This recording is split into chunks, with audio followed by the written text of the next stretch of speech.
आज से करीब 10 करोड़ साल पहले ये वो समय था जब जमीन पर दुनिया के सबसे बड़े एनिमल्स यानी डायनासोर्स रहा करते थे।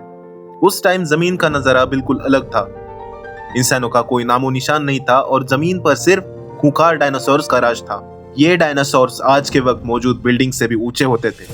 इनका जबड़ा इतना ताकतवर होता था जो किसी इंसान की हड्डियों को पलक झपकते ही चकनाचूर कर सकता था। साफ लफ्जों में कहा जाए तो ये डायनासोर्स दुनिया के सबसे खतरनाक और दिल दहला देने वाले एनिमल्स थे।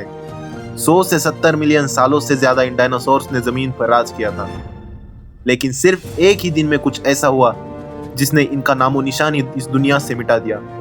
उस दिन एग्जैक्टली क्या हुआ था और ये डायनासोर्स क्यों इस दुनिया से हमेशा हमेशा के लिए गायब हो गए, ये सब जानने से पहले शुरू से शुरुआत करते हैं। ये बात है साल 1677 की, जब रॉबर्ट पुलेट नाम का एक आर्कियोलॉजिस्ट को जमीन के अंदर से एक बहुत बड़ी हड्डी का फॉसिल मिला।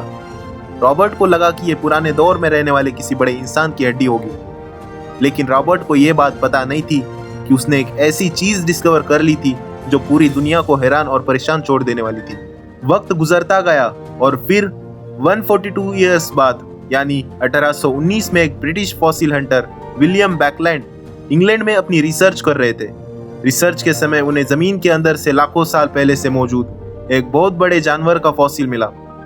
उन्होंने उस फॉसिल को सेफली बाहर निकाला और उस पर रिसर्च शुरू कर दी, और फिर 5 साल गुजर जाने के बाद उस फॉसिल को डायनासोर का नाम दिया गया।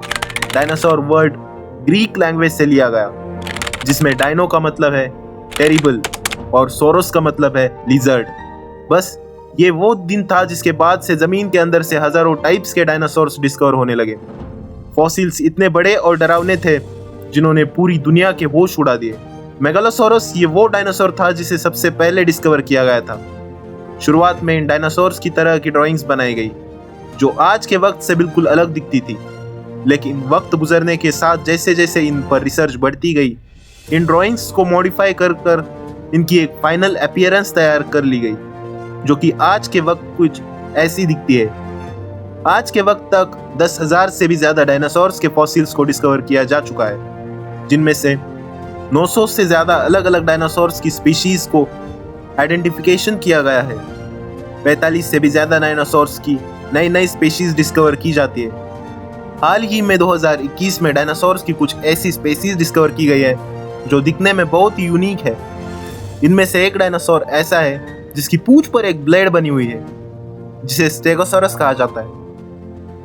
240 मिलियन साल पहले इस दुनिया में आया होगा, क्योंकि आज के वक्त तक जो सबसे पुराना फॉसिल हमें मिला है वो 230 मिलियन साल पुराना है। उस दौर में जमीन का नजारा बिल्कुल अलग था। आज के वक्त अर्थ के मैप में जो कॉन्टिनेंट्स दिखाए जाते हैं वो सब उस दौर में एक साथ जुड़े होते थे और सिर्फ एक सुपर कॉन्टिनेंट हुआ करता था जिसे पैजिया का नाम दिया गया। इस समय में जमीन का क्लाइमेट बहुत ही सूखा था और जमीन पर बहुत ही कम बारिश हुआ करती थी। इस पीरियड को ट्रायसिक पीरियड कहा जाता है। ये वो पीरियड था जब आहिस्ता आहिस्ता जमीन पर डायनासोर्स जन्म ले रहे थे।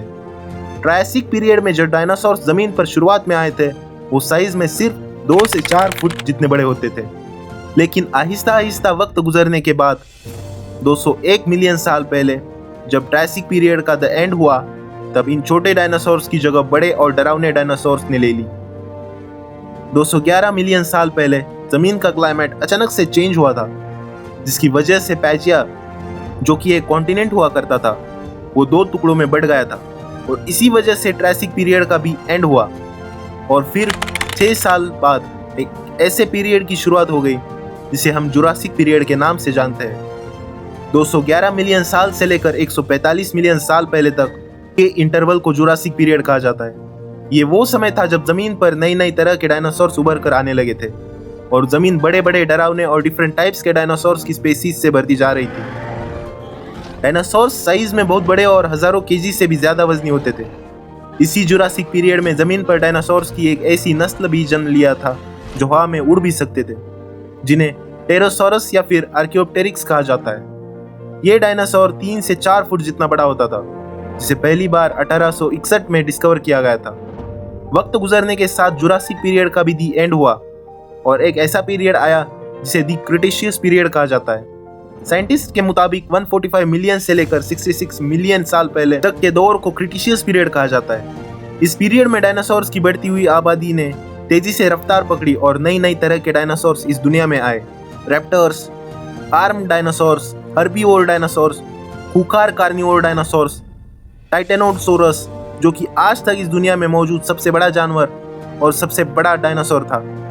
77 टन वजनी अर्जेंटिनोसोरस और टीरेक्स जो कि आज के वक्त दुनिया का सबसे मशहूर डायनासोर है, जिसे बहुत ही हॉलीवुड मूवीज में भी दिखाया जा चुका है, वो भी क्रिटिशियस पीरियड में ही इस दुनिया में आया था।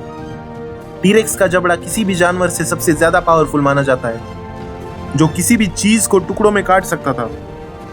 डायनासोर्स के अलावा जमीन पर घास भी 70 मिलियन साल पहले क्रिटिशियस पीरियड में ही उगना शुरू हुआ था, और उससे पहले जमीन पर अलग अलग तरह के पौधे, फूल और पेड़ हुआ करते थे। क्रिटिशियस पीरियड में ही एक ऐसा डायनासोर भी इस दुनिया में आया था जो 80 से 90 किलोमीटर पर आवर की स्पीड से दौड़ सकता था। इस डायनासोर को ऑर्निथोमिमिस के नाम से जाना जाता है, जिसे पहली बार 30 जून 1879 में डिस्कवर किया गया था। इसका साइज 20 फुट तक लंबा होता था और इसका वजन 200 से 250 केजी जितना वजनी होता था। इसके अलावा दुनिया का सबसे बड़ा उड़ने वाला डायनासोर भी द क्रिटिशियस पीरियड में ही इस दुनिया में आया था, जिसे क्वैटज़िलकटलस के नाम से जाना जाता है। यह डायनासोर 36 फुट तक बड़ा होता था और इसका वजन 300 से लेकर 350 केजी जितना वजनी होता था, जो इस दुनिया का सबसे बड़ा और सबसे भयानक उड़ने वाला डायनासोर था। क्रिटिशियस पीरियड के दौर में सब कुछ नॉर्मल चल रहा था। नई नई तरह के डायनासोर्स जन्म ले रहे थे। जमीन का क्लाइमेट बिल्कुल आइडियल था और जमीन का माहौल बिल्कुल पीसफुल था। लेकिन फिर 66 मिलियन साल पहले एक दिन कुछ ऐसा हुआ जिसने इस पीसफुल एटमॉस्फेयर को बदल दिया। जमीन पर डायनासोर्स रोज की तरह घूम रहे थे। कुछ डायनासोर्स नींद में थे तो कुछ अपनी भूख मिटा रहे थे। तभी अचानक से आसमान में एक बहुत बड़ी रोशनी चमकती दिखाई देती है, जो आहिस्ता आहिस्ता बढ़ती चली जाती है, और फिर अचानक से कुछ ऐसा होता है जो इन डायनासोर्स को हमेशा के लिए इस दुनिया से ही मिटा देता है। एक बहुत बड़ा एस्ट्रॉइड जिसका साइज 10 से 15 किलोमीटर जितना बड़ा था, वो जमीन की तरफ आता है और जमीन से टकरा जाता है। इसी एस्ट्रॉइड का जमीन पर गिरना क्रिटिशियस पीरियड को खत्म कर देता है। इस एस्ट्रॉइड की स्पीड 20 किलोमीटर पर सेकंड थी। ये एस्ट्रॉइड मैक्सिको के इलाके युकाटन पेनिनसुला में जाकर टकराया था, जिसने कुछ ही समय में जमीन से डायनासोर्स को राख बनाकर मिटा दिया था। ये एस्ट्रॉइड जब जमीन से टकराया था तो 180 किलोमीटर जितना बड़ा गड्ढा जमीन पर बन गया था। इस एस्ट्रॉइड से बहुत बड़ी मिक में एनर्जी रिलीज हुई थी, जो हिरोशिमा और नागासाकी पर गिरने वाले एटॉमिक बॉम्ब से 1 बिलियन गुना ज्यादा थी। इस एस्ट्रॉइड अटैक ने जमीन का टेम्परेचर 1200 डिग्री सेल्सियस तक पहुंचा दिया था, जिससे जमीन पर मौजूद डायनासोर्स जलकर राख बन गए थे। जमीन बहुत ही गर्म हो गई थी और एस्ट्रॉइड के टकराने की वजह से हवा में गर्म मिट्टी फैल गई थी, जो कि बारिश की तरह जमीन पर बरसती थी। एस्ट्रॉइड के टकराने के बाद जमीन पर शॉक वेव्स और हीट पल्स भी आई थी, जिसके बाद हजारों किलोमीटर्स के एरिया में आग भड़की थी। बहुत ही छोटी छोटी स्पेसीज के एनिमल्स इस इम्पैक्ट से सरवाइव कर गए थे, जिसके बाद जमीन पर एक नए पीरियड की शुरुआत हुई थी। करोड़ों सालों तक जमीन पर राज करने के बाद ये डायनासोर सिर्फ एक एस्ट्रॉइड की वजह से दुनिया से मिट गए थे और जमीन पर एक नई जिंदगी की शुरुआत हुई थी। अगर वॉक्स माइंड की ये वीडियो आपको पसंद आए तो वीडियो को लाइक और चैनल को सब्सक्राइब करना मत भूलिएगा।